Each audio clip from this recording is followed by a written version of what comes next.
Part 3 of my story, Come As You Are. The king was in fact worse. He professed that he loved Lily, and yet he treated her just like the monsters from her past. He held out this hope and life to her, yet just yanked it away when she reached for it. This was far more painful than all those years in the darkness when all she ever knew was hurt and pain. What was wrong with her?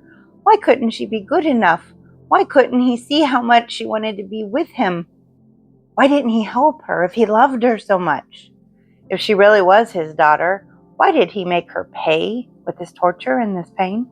Was it that he couldn't stand who she was? How the monsters had tainted her? Was she just so unlovable that even he could not love her? Well, it just hurt too much to want it, to be so close to him and unable to even see him. Lily just gave up. She stopped fighting altogether.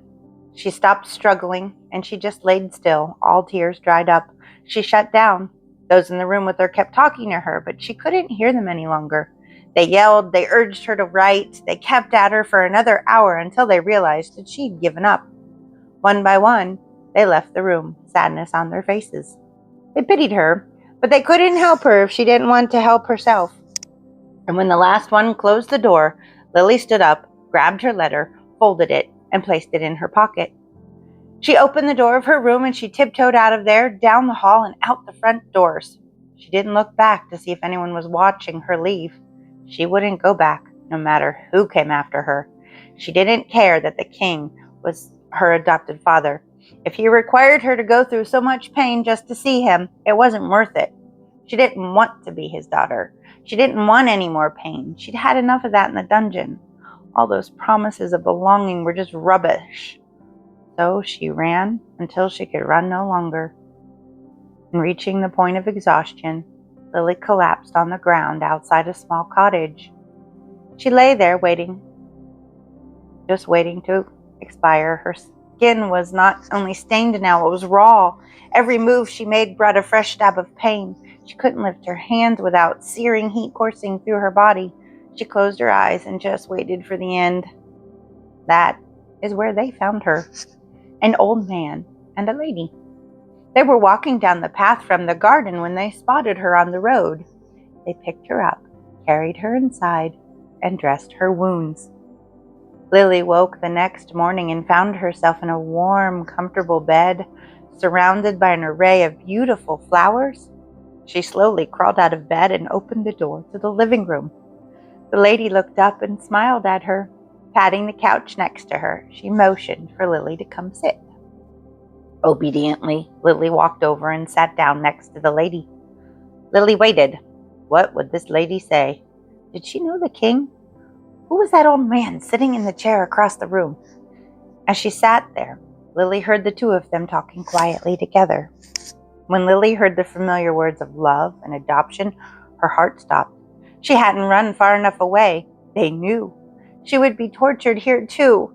Would she never find peace? She laid her head on the arm of the couch and began to quietly cry. The lady leaned over and asked, "What's wrong, dear?" Lily cried harder. She had no words, only a torrent of tears that poured out of her. She could not stand the pain any longer. The lady with the warmth and kindness in her voice asked, "Can I give you a hug?" Lily lay there thinking, well, of course, you can do anything you want. Everyone else always did. But the lady waited until Lily lifted her head and nodded yes. This was the first time anyone had ever asked permission. Maybe these people were different.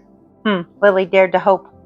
After her hug, Lily opened up and began to tell the kind lady about the castle where the king lived and how she wanted to see him, but she wasn't able to see him. She told her everything she'd done to try and clean herself up so that she could go meet the king, but nothing was good enough, so she had just given up. Lily finished and held her breath, not knowing what to expect. When the lady responded, "Well, the king doesn't live in that huge castle down the street. He lives right here. You can meet him if you want to."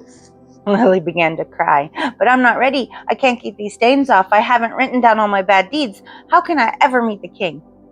"That's easy, my child. You're sitting with me right now." The old man spoke to Lily for the first time. Lily's back stiffened. Frightened, she ran out of the room and hid under the comforter on the bed. A few moments passed before she heard a small tap at the door. "Can I come in?" came the voice of the kind lady. "Yes," Lily managed, and dove back under the covers. "Why did you run away?" the kind lady asked. From under the covers came the reply, "Because I'm a mess. I'm stained. I've done bad things and was told he knows all about them, and I'm afraid." Sobs followed the stream of words. Time passed before the tears subsided. Lily peered out from under the covers, expecting to be alone. But that kind lady was sitting on a chair next to the bed, softly crying too. Surprised, Lily asked, "Why are you still here? Aren't you mad at me?" "No, I'm not mad at all," the kind lady said with a smile. "I'm sad, too, when I see the pain that you're in. We could talk to the king together and ask him to help you," she said with much love. But I'm afraid," Lily squeaked. "I'll be right here with you," replied the lady. "No harm will come to you, I promise." Lily looked at her in disbelief, yet something inside screamed at her to trust just one more time. "Oh, okay, but will you hold my hand?" she quivered. "Of course I will," responded the lady. And at that moment the king made his presence known and spoke these words to Lily. "My child, don't be afraid. I have been waiting to spend time with you. I too have wanted time together, and am sad that so many of my servants would tell you that you could not come to me. You've always been welcome. I have read your letter, and I'm here to help you. I will take away your stains, your pain, and I will be the one to restore you to the beautiful daughter you were meant to be, not an object that others tried to brand you with." Lily's tears flowed as she clung to the kind lady's hand. Could she believe her ears? Was the king really there and talking to her? She wanted to believe it was true. She'd waited so long to speak with him. Yet silent, she sat unable to breathe, her mind spinning with thoughts and visions of the dungeon and the castle. Would the king send her back there? Lily began to shake. The lady patted Lily's hand and spoke softly. "It's okay, I'm here." And suddenly Lily was back in the nice warm room. She took a deep breath, looked over at the nice lady, and mouthed the words, "Thank you." And then she lay down for a much-needed nap. Every day, Lily and the kind lady would meet together.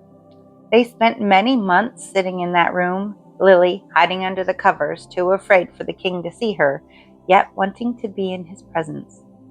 Without realizing it, the wounds inflicted upon Lily began healing. The stains were washing away. It was happening because she was spending time with the king. The day came when Lily was able to tell the king all about the dungeon and the bad deeds that had gone on. And although she was afraid, she trusted the king. To her heart's delight, she was met with love and acceptance. Lily was overjoyed, even knowing the most horrible thing in the world. The king still loved her. Well, it was so freeing. Lily soon came out from under the covers and joined the lady and the king on their walks through town. The words of comfort and belonging that had been planted deep in her heart began to grow and bloom. She began to sit and talk with others who found themselves lost and at the end of their road. She would tell them about her journey, and she would sit with them as they too met the king and learned to trust that he was safe. It was the safest place she had ever been. Thank you for listening to my story. It was the best way that I knew how to explain what had happened with me and the abuse that had gone on. And God brought freedom and joy, and it was in his presence that all of the pain went away. I didn't have to clean myself up to go near him. I could go near him exactly as I was. So thank you so much for listening to my story. I really appreciate it.